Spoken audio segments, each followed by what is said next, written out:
우리는 예수 안에서 서로의 지난날을 살펴보듬고 현재를 위해서 기도하며 복된 미래를 꿈꾸며 지지하는 공동체입니다. 한 주간도 평안하셨습니까? 재미솔솔 의미 팍팍 성역 공부 70번째 시간, 오늘은 요한복음 19장 31절에서 42절에 있는 말씀, 유대인의 왕이요 하나님의 어린 양이신 예수에 대해서 함께 살피겠습니다. 우리가 흔히 영광의 책이라고 부르는 요한복음 13장에서 21장은 세 부분으로 나누어져 있습니다. 13장에서 16장에는 고별 설교가 담겨 있고요. 17장에는 예수님의 대제사장적 기도가 실려 있습니다. 그리고 나머지 부분은 예수님의 십자가와 부활 사건을 기록하고 있는데요. 오늘 우리는 예수님께서 십자가에 달리신 사건 중에서 운명하신 다음에 물과 피를 쏟으시고 결국 장사되는 그 장면을 함께 살필 차례입니다. 여러분, 십자가는 하나님의 아들이신 예수님께서 인간의 손에 의해서, 그리고 유대인의 왕께서 자기 백성인 유대인에게 죽임을 당하신 사건입니다. 죄인은 왕처럼 행세하고 있는데 왕이신 예수님은 정작 침묵하고 계십니다. 죄인들에게 거룩한 얼굴을 입게 하시려고 예수께서는 죄인의 얼굴을 입고 계신 것입니다. 먼저 31절에서 37절에 있는 말씀을 한 목소리로 읽겠습니다. 이날은 준비일이라.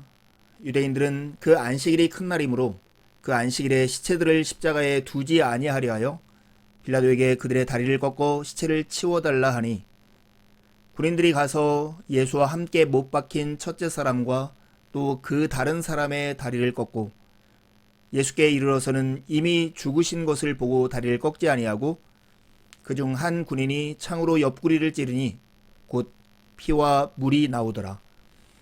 이를 본 자가 증언하였으니 그 증언이 참이라. 그가 자기의 말하는 것이 참인 줄 알고 너희로 믿게 하려 함이니라. 이 일이 일어난 것은 그 뼈가 하나도 꺾이지 아니하리라 한 성경을 응하게 하려 함이라. 또 다른 성경에 그들이 그 찌른 자를 보리라 하였느니라. 함께 읽은 말씀은 빌라도가 유대인들의 청을 받아서 군인들을 명령하여 십자가형을 마무리하는 장면입니다. 이날은 준비일이었습니다. 안식일 전날이었던 것이죠. 그래서 이 안식일에 시체가 십자가에 두는 것이 부정한 것이었기 때문에 그들은 이것을 치워달라고 요청을 하고 있습니다. 그러자 군인들이 다른 두 죄수의 다리를 꺾고 예수님께 이르러서는 죽은 줄 알고 다리를 꺾지 아니하고 창으로 옆구리를 찔렀더니 피와 물이 나오는 이 장면이 기록되어 있습니다. 유대인들은 왜 그 안식일에 시체들을 십자가에 두지 아니하려 했을까요? 민수기 21장 22절에서 23절 말씀을 읽으면 그 이유를 알 수 있습니다. 사람이 만일 죽을 죄를 범함으로 내가 그를 죽여 나무 위에 달거든 그 시체를 나무 위에 밤새도록 두지 말고 그날에 장사하여 내 하나님 여호와께서 내게 기업으로 주시는 땅을 더럽히지 말라. 나무에 달린 자는 하나님께 저주를 받았습니다. 유대인들은 지금도 장례를 하루 동안만 치릅니다. 왜냐하면 시체를 그대로 두면 그 땅이 더럽혀진다라고 생각하기 때문입니다. 특별히 나무에 달린 자는 저주를 받은 것인데, 저주를 받은 자의 시체를 6월절에 그대로 두는 것을 그들은 용납할 수 없었습니다. 거룩함에 대한 열정, 부정을 멀리하려고 하는 열정이 얼마나 큰가를 우리가 알 수 있는 것이죠.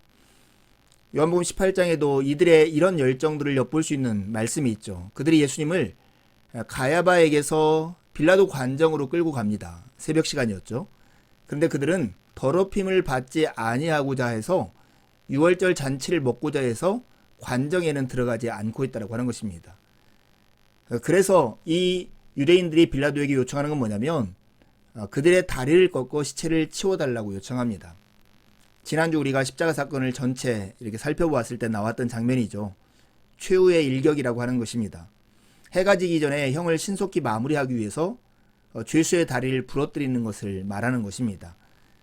이렇게 하면 더 이상 몸을 지탱할 수 없기 때문에 숨을 쉴 수 없어 결국 사람은 죽게 되어 있습니다.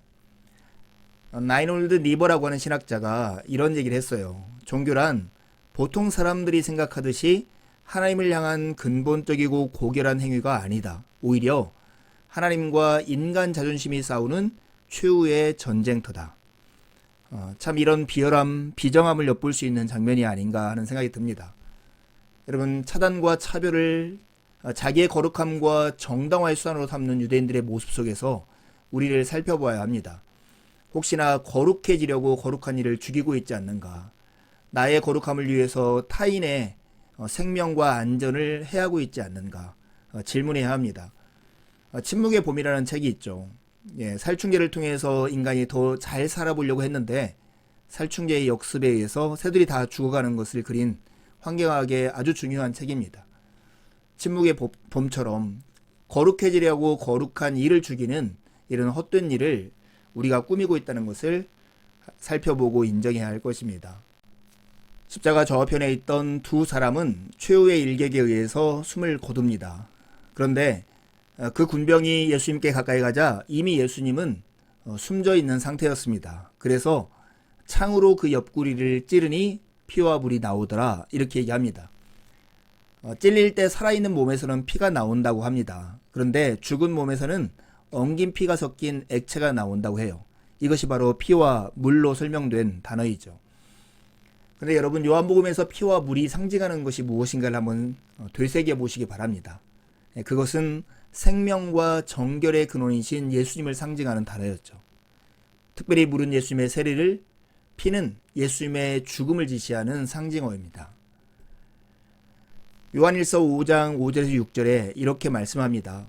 예수께서 하나님의 아들이심을 믿는 자가 아니면 세상을 이기는 자가 누구냐? 이는 즉 그리스도는 물과 피로 임하신 이시니 곧 예수 그리스도시라.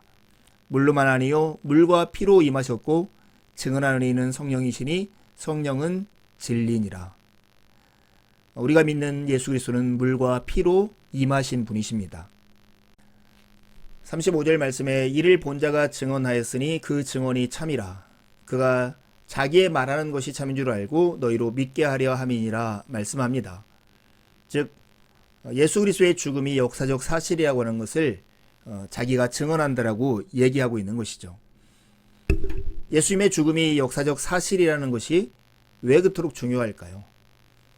역사적으로 보면 가연설을 주장하는 이단들이 있었기 때문입니다. 예수님이 가짜로 나타났다고 하는 것이죠. 그러나 신앙적 의미로 보면 훨씬 더 우리에게 중요한 의미가 있습니다. 하나님을 향한, 그리고 죄인들을 위한 주님의 끝없는 사랑에서 나오는 죽음만이 죽은 자를 살릴 수 있고 상처난 사람을 치유할 수 있기 때문입니다. 예수님이 창에 찔린 덕분에 우리가 생명을 얻게 된 것입니다. 하나님의 역사는 참 크고 놀랍고 우리가 다 이해할 수 없습니다. 우리는 어렵고 힘든 상황이 되면 나는 누구이고 여기는 어디지? 왜 하나님은 나를 이런 곳에 두십니까? 라고 하나님께 탄식할 때가 있습니다. 십자가 아래서 예수님이 사랑하시는 제자 역시 그런 탄식을 하고 있었을지 모릅니다. 35절에 증언하는 자, 그 증인은 십자가 아래에서 예수께서 사랑하시는 제자, 그일 것입니다. 그는 이 참혹한 광경을 목격했고 이 사실을 믿게 하려고 이 죽음이 역사적 사실이라고 하는 것을 증언하고 있습니다.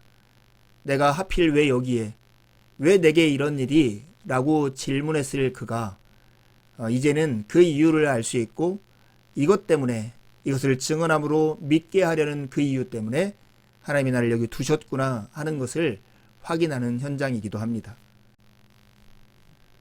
예수님이 창에 찔려 피와 물을 다 쏟으시는 이 일이 일어난 것은 성경을 응하게 하려 함이었습니다. 먼저 36절에 그 뼈가 하나도 꺾이지 아니하리라 한 이 예언은 출애굽기 12장 46절에 6월절 어린 양을 한 집에서 먹되 그 고기를 조금도 집 밖으로 내지 말고 뼈도 꺾지 말지니 하는 이 말씀이 응하게 된 것입니다.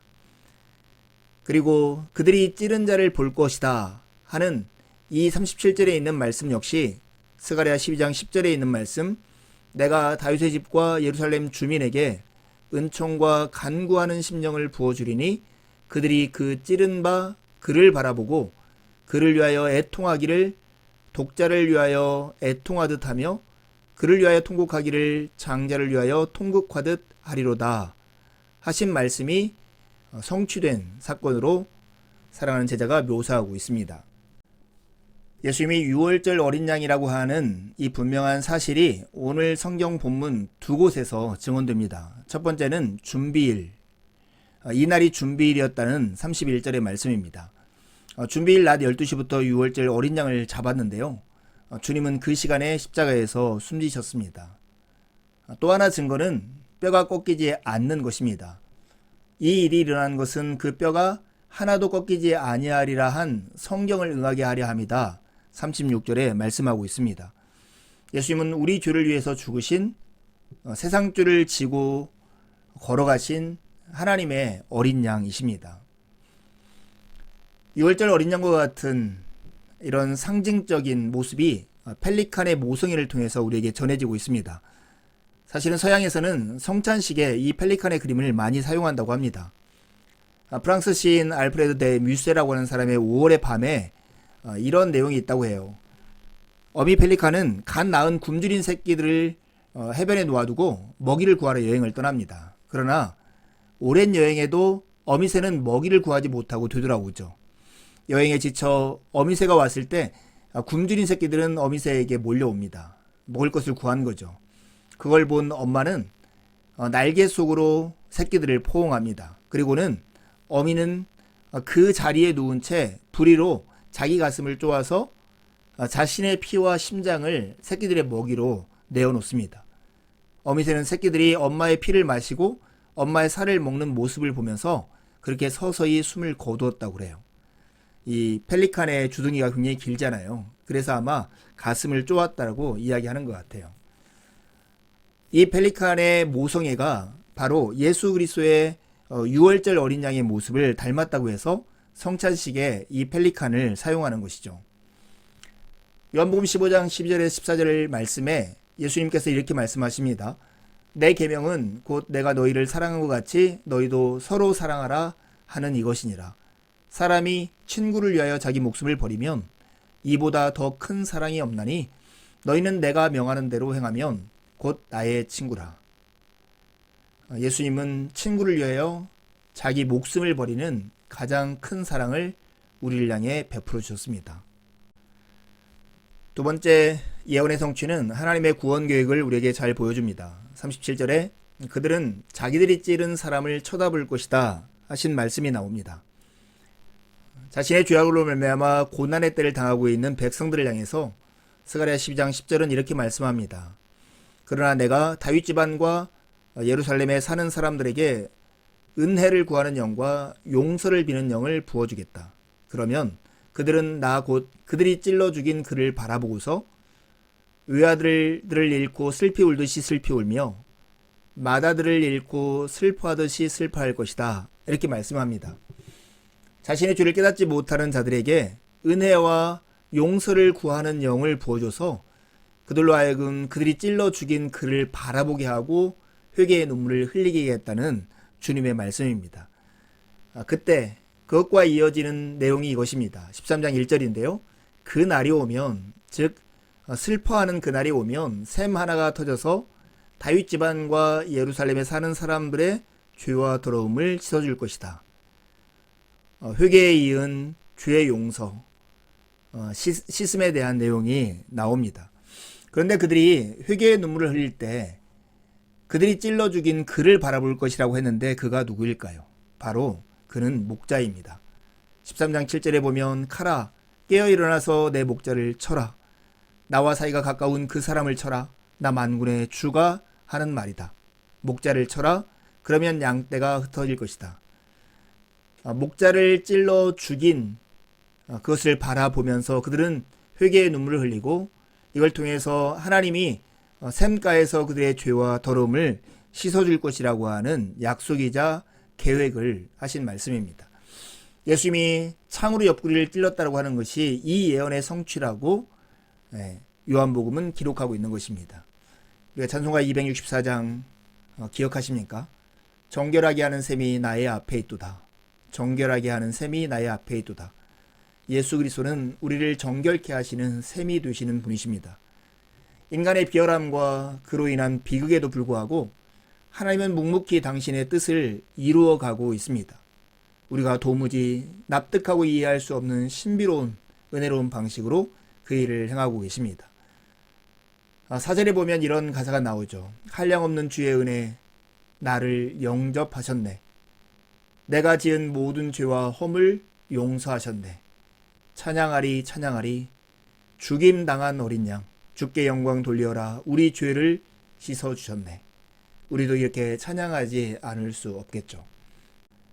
이제 예수님께서 무덤에 장사 되시는 그 장면을 함께 읽겠습니다. 아리마대 사람 요셉은 예수의 제자이나 유대인이 두려워 그것을 숨기더니 이 일 후에 빌라도에게 예수의 시체를 가져가기를 구하매 빌라도가 허락하는지라 이에 가서 예수의 시체를 가져가니라. 일찍이 예수께 밤에 찾아왔던 니고데모도 모략과 침향 섞은 것을 100리트라쯤 가지고 온지라.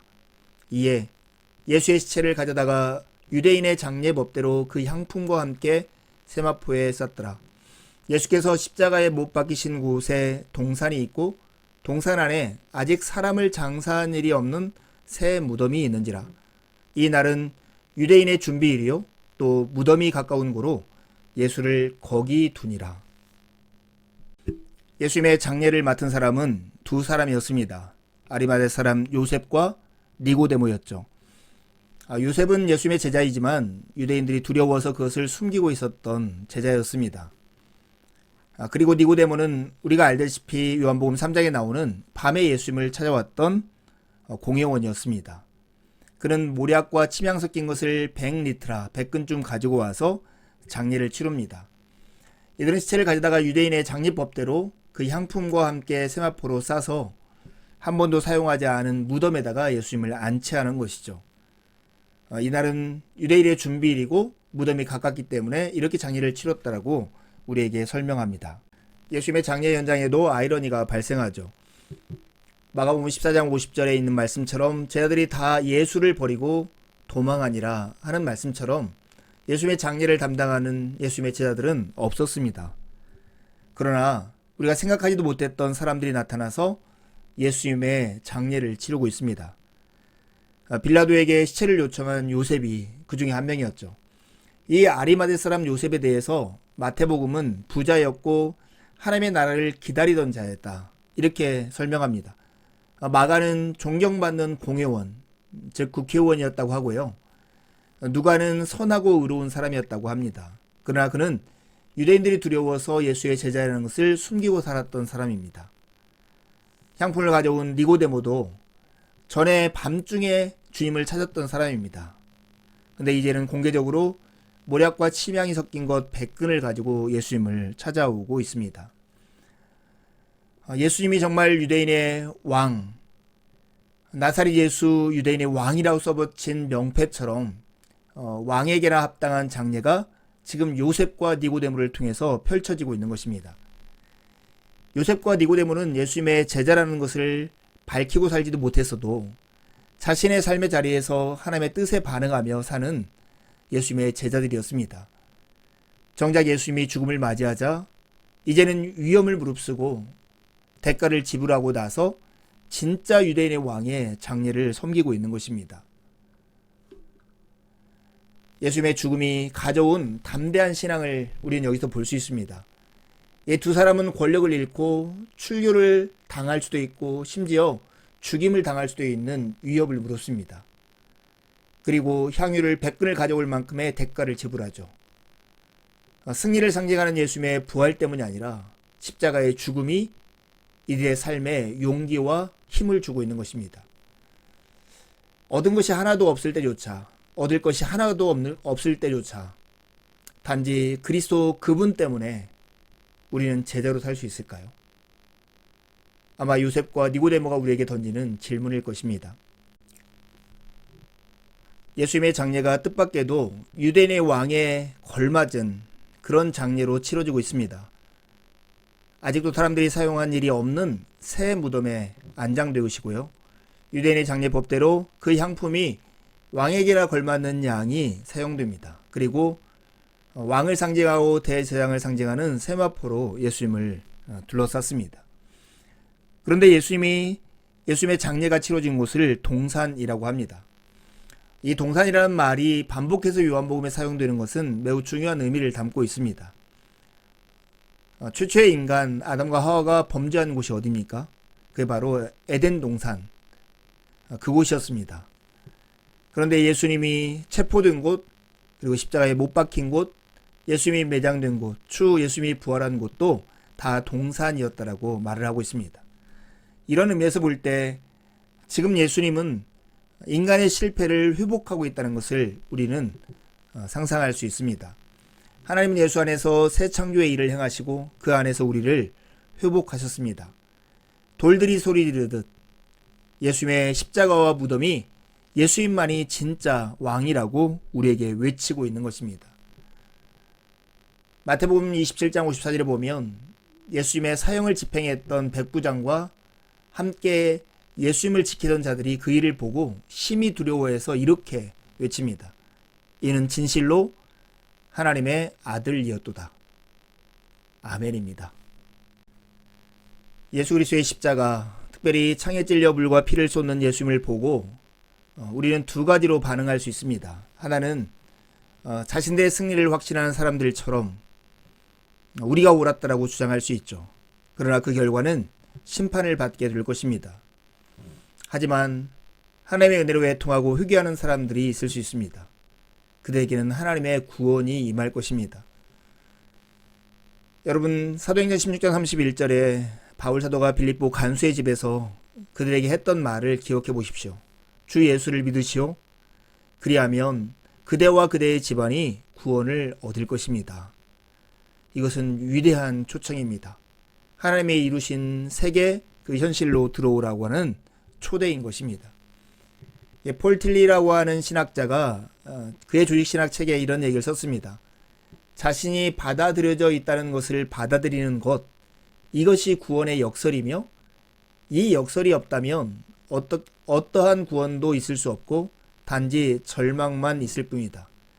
즉 우리의 능력과 우리의 수고와 우리의 공로와 우리의 실력으로 우리의 구원을 얻으려 하면 우리에게는 절망만 있을 것입니다. 오롯이 우리에게 부어지는 하나님의 은혜, 그 은혜를 우리가 받아들였다는 것을 받아들이는 것, 이것이야말로 구원의 역설이고 이 역설이 없다면 우리에게는 구원도 있을 수 없는 것입니다.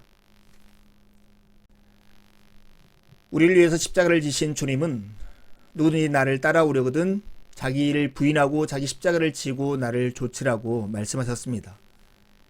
그리스도인들은 누구일까요? 그들은 주님의 십자가의 바통을 이어받은 사람들입니다. 예수님은 요한복음 내내 나는 떠날 것이고 그리고 나는 보낼 것이다, 이 말씀을 반복합니다. 예수님이 떠나시면 약속하신 대로 성령님이 오실 것입니다. 성령이 오셔서 제들 안에 계실 것이고 예수님이 행하신 일들을 이제 성령께서 행하셔서 제들의 삶과 일을 예수님의 그것과 같게 하실 것입니다. 예수님이 말씀하시고 행하신 모든 것이 이제 제자인 우리의 말과 행동을 통해서 이어지는 것입니다.